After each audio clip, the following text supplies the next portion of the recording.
We have talked to hundreds of companies just this year alone about their Google Ads accounts, and I am seeing a common theme of an issue that many companies are having. That is, Austin, we are seeing an increase in our Google Ads conversions, or maybe they aren't, maybe they're actually seeing a decrease, but our back end sales are either down or our new customer acquisition is down. What is going on? Google's telling me one thing, I'm feeling something differently on the back end. Or every time we're trying to scale, costs just go up. I don't believe Google's numbers because I'm not seeing an actual increase on my back end. We don't see an increase in sales, right? So we're spending more, but we're not seeing an increase in sales. I'm telling you, there are companies that have found their way around this issue, and they're printing money and increasing new customers daily. Then there's a group of companies, and I would say it's the majority right now, that are absolutely stuck. They don't know what to do, and they need further clarity, which thankfully for me, they come to us for that clarity.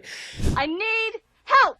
And the biggest thing I see a lot of these companies doing is over-investing in Performance Max campaigns. And don't get me wrong, I'm not pooing on Performance Max campaigns completely. I think it's a great campaign type, especially when you're in the early stages, especially if you're under like $10,000, $15,000 per month in advertising spend, then it's great. It gets you going. It's not bad. You can kind of work off ROAS with it. However, eventually, and everyone who's done Performance Max campaigns knows, you will plateau your growth with it. Well, what do you do when you plateau? And unfortunately, most people either A, jack up the budget even further, or get more aggressive on their bidding, because those are about the only two options you can do, right? Well, what happens? You end up just paying more for the same amount of sales that you're already still getting on the back end, or at least that's what's happening if you know your back end numbers and you're seeing what's going on with Google Ads metrics.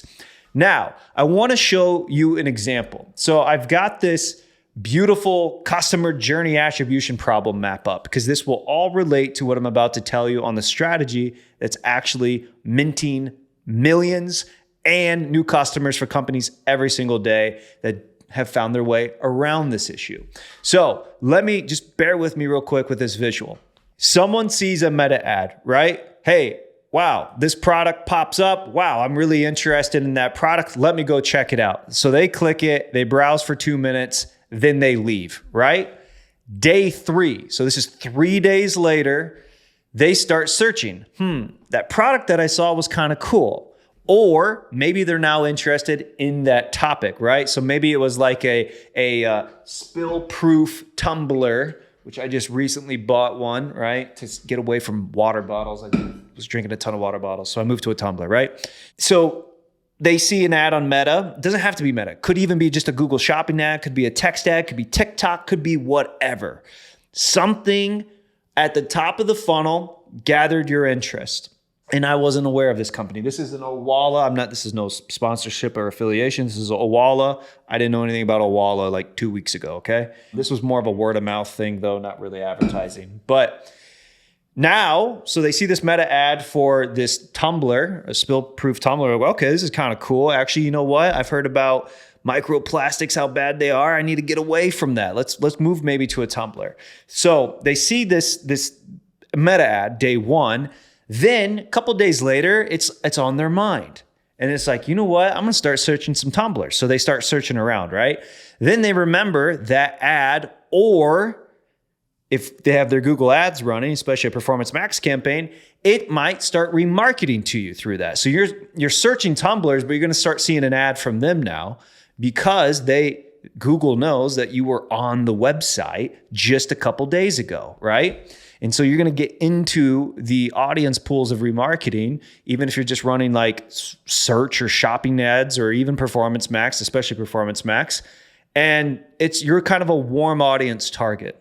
Then day 4, you're kind of ready to buy, right? So day 1, you had no idea about this brand. You you just saw an ad that disrupted you, but it was intriguing to you. So you were interested. You went, checked it out, but you didn't buy. Day 3, you were thinking about it. So you started searching about it. You went back, you started browsing more on the website. You still weren't ready to buy. Day 4, you're ready to purchase. Performance Max picks you up, whether it's through search ad, brand search, if you're running brand and Performance Max, which you should not be, remarketing ad, whatever. Obviously, PMax will scoop you up throughout the entire ecosystem of the Google advertising channels and inventory, right? Okay, when you're looking at this with an in-app standpoint, so you're looking at Google Ads, right? I'm telling you, 98% of people right now are making decisions based off of this last click that went to Performance Max. And they're like, wow, Performance Max is doing absolutely amazing for us. We should spend more there. And there's a certain point, yes, you should. Again, I'm not saying this is not a Performance Max is evil. You shouldn't use it at all. There's a play. I'm going to show you this play. That's what this video is about. But what I'm saying is most people are making incorrect decisions based off of how they're looking at the metrics inside of Google Ads. I want to simplify this for you and how you should think. So if I'm this business, and we'll just say it is a Tumblr company, right? And I want to continue to acquire more new customers because that's how I grow my business.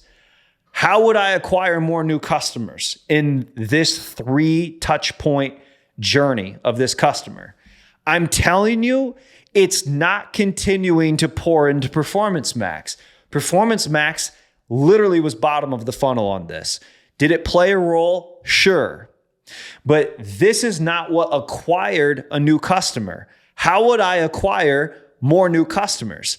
I would probably spend more, not probably, I would spend more on the meta ad that generated the top of funnel, first click traffic to my website of an interested customer that I later scooped up through middle of funnel, bottom of the funnel, right?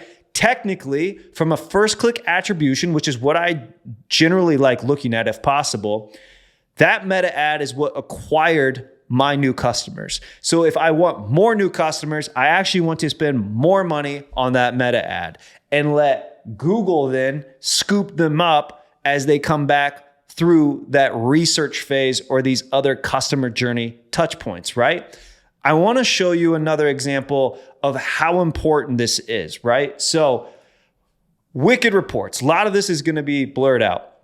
This is Wicked Reports though, all right? And this, again, a lot of this will be blurred out. I do not want to share most of this because this is pretty confidential to this client. But this is a Performance Max campaign. The naming, so everything else probably will be blurred out below. I'm going to allow this campaign name not to be blurred, right? 14,000 in spend on it. And if we look at total revenue, 22,000. So within their goals, so most of you are like, wow, that's still pretty bad. For them, it's actually not bad, right? As an aggregate. And you're like, all right, we spent 14, we did 22. This company feels pretty good about that with their numbers and how they operate. However, we got them hooked up with Wicked Reports. And I have a full video with the owner of Wicked Reports discussing what Wicked Reports is if you're interested in that, but just it's a third-party attribution tool. There's many out there. I just think Wicked Reports is the best. I was showing this company because they kept pouring money into this Performance Max campaign and not seeing any lift on the back end. I was showing this company, hey, let's look at what Wicked Reports is showing. Your new visits from Performance Max is only 56%. So total revenue is $22,000. Cool. You know how much you did on actual new customer revenue? First time new customers? You did $9,000. So you spent 14 to generate $9,000 in new customer revenue. Is that worth it to them? It is not. They didn't know that. They had no idea. They were looking at the aggregate. They were seeing, cool, 14 and 22. If you go inside their ad account, it shows a very similar number in regards to total revenue, right? They don't see how much of that revenue is actually repeat customers. So I'm going to show you something. I'm going to hop right in here and show you what these sales show. So again, this is a Wicked Reports thing. I'm in that PMAX campaign. Look how many repeat customers. Repeat, repeat, repeat, repeat, new, repeat. Now let me click into one of these repeat customers. Again, a lot of this will be blurred to get like the confidential stuff out of here. But this customer first ordered, and unfortunately, again, a lot of this is going to be blurred out. This customer first ordered from them back in January of 2025, right? Then eventually they came back and PMAX somehow scooped them up through all of that. And now they're back to order again, and they ordered here in July. That's not new customer acquisition. You've already acquired that new customer. If I acquire a new customer, if I never have to spend ad money on them again to get them to come back and buy, that's what I want. Because every time they purchase, that is value gains that I'm getting from that customer. That LTV continues to climb, right? Now, I am middle of the funnel, bottom of the funnel. You still need that. It still plays a role in the customer journey, especially when it comes to marketing. But I cannot grow my business by just continuing to spend more on repeat customers, which PMAX is prone to do. At a certain level, when you have plateaued the growth of Performance Max, what we have found, and this is consulting with a bunch of companies, testing a lot of things ourselves internally with our 100 plus clients here at Grow My Ads. What we have found is eventually all you're doing is spending more for the same traffic. And in fact, in some cases like this, 50% of that traffic is actually repeat customers. How would you ever grow a company that way? You can't. So you have to understand where is first click. Where's that top of funnel that we're getting actual new customers from? For some companies, it's actually not even Google. It's like TikTok, it's Meta. And yet they keep trying to spend all this money on Performance Max campaigns. I'm like, literally, you're getting everything new customer-wise from TikTok or Meta. You just didn't even know that. You should actually be pouring more money there and then dial in Google Ads as a middle of funnel, bottom of the funnel for you. Okay, so I just showed you, the issue with Performance Max campaigns, especially at a certain level when you've plateaued them, and how they heavily invest in repeat customers, warm audiences, not a lot of new customer acquisition at a certain point. So you end up pouring more money into just the same traffic you were already getting. The easiest thing companies could do today is simply, and I'm going to have a lot of this blurred out because, again, this is data that I'm not going to share. So most of this will be blurred out, but this is a simple sheet that just is tracking all the back-end sales from all orders to what new customer orders are, to what new customer amounts are, revenue, AOV, margin of new customers, ad spend, all of the good stuff, right?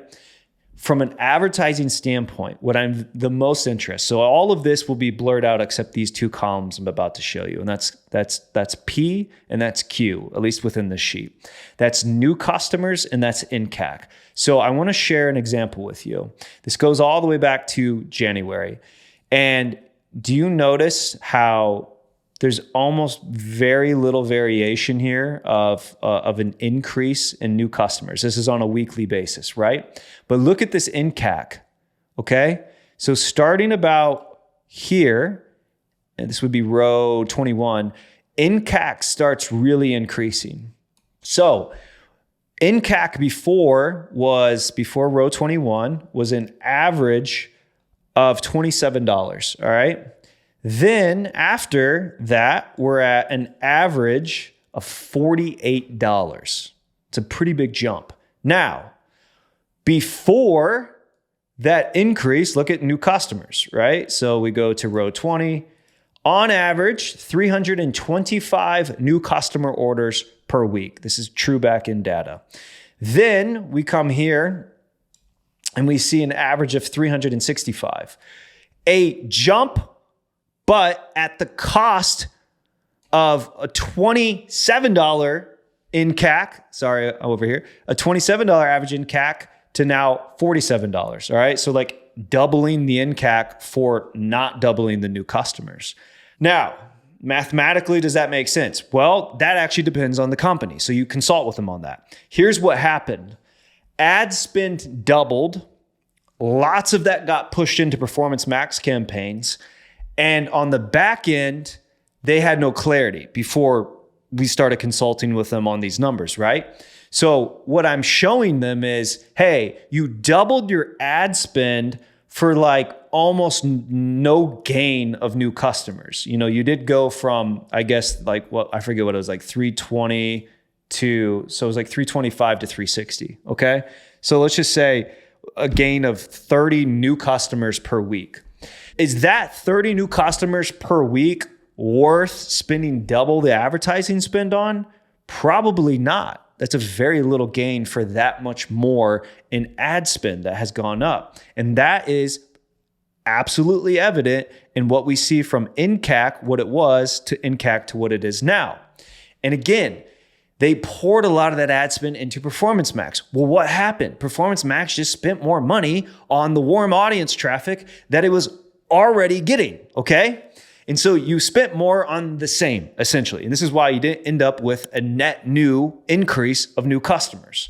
What's the framework here? The framework is, I'm not saying get rid of Performance Max campaigns. What we have found that's working really, really well. Now you have to have the data architecture on the back end completely dialed in. Like I just shared with you, it can literally be a Google sheet with your back end numbers. You can be using software. It doesn't really matter. You just need to have clarity of your back end numbers.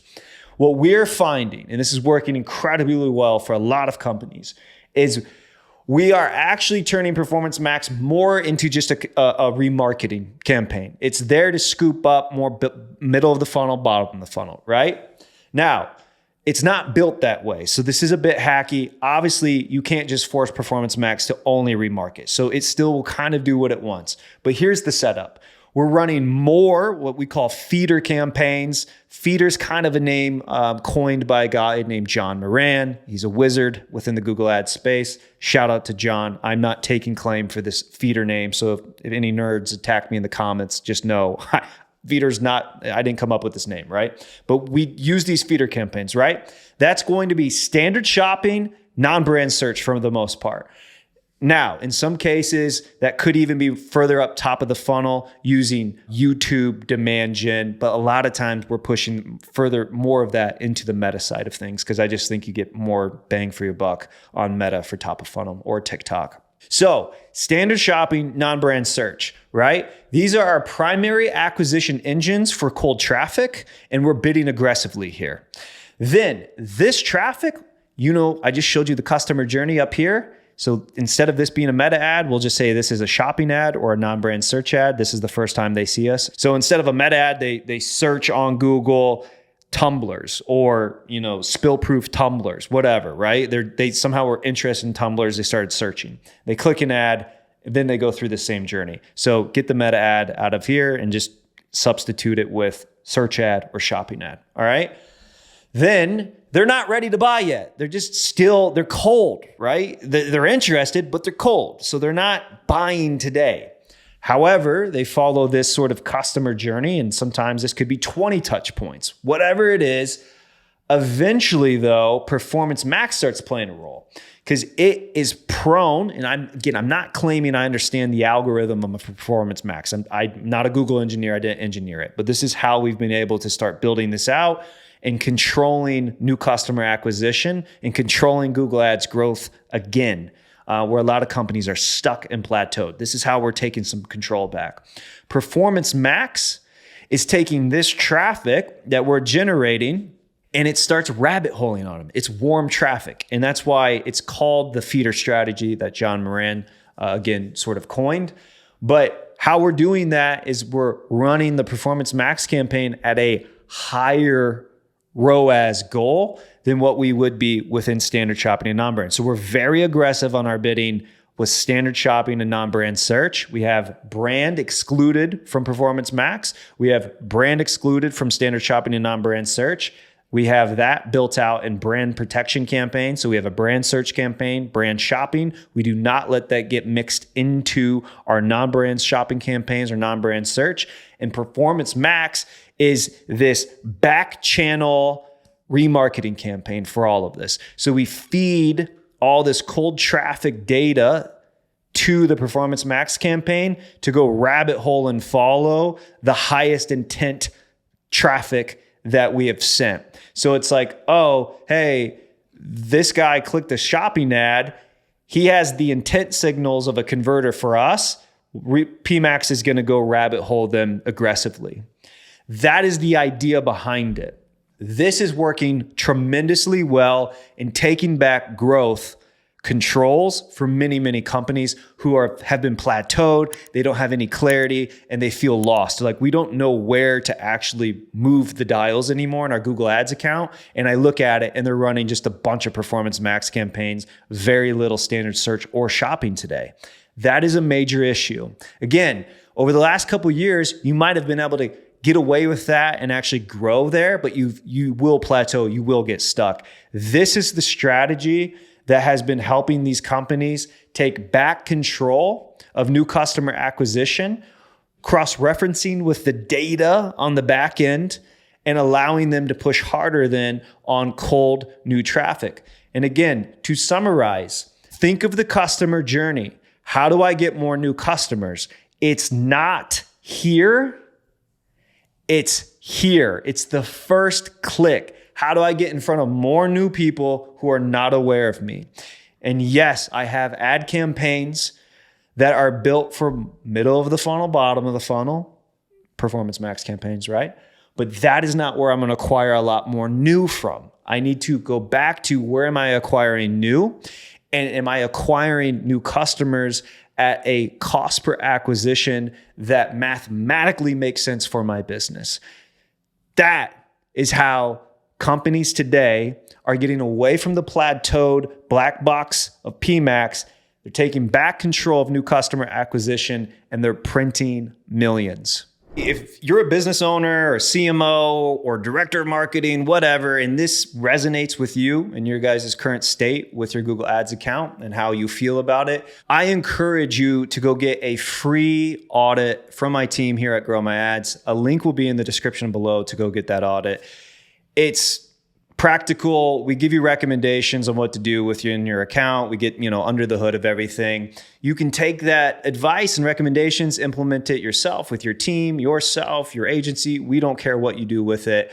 Obviously, a lot of people will hire us because of that. And they're like, hey, we want you guys to take care of it because we think you're smart and you do good work. So can you guys just do it? So it's a great sales tool for us. But go get the audit and go let my team get under the hood and give you some practical recommendations on how to improve your current Google Ads performance, especially if you're feeling stuck like many businesses that we've been talking to this year. Again, that link will be in the description below. If not, no worries. We'll see you on the next video.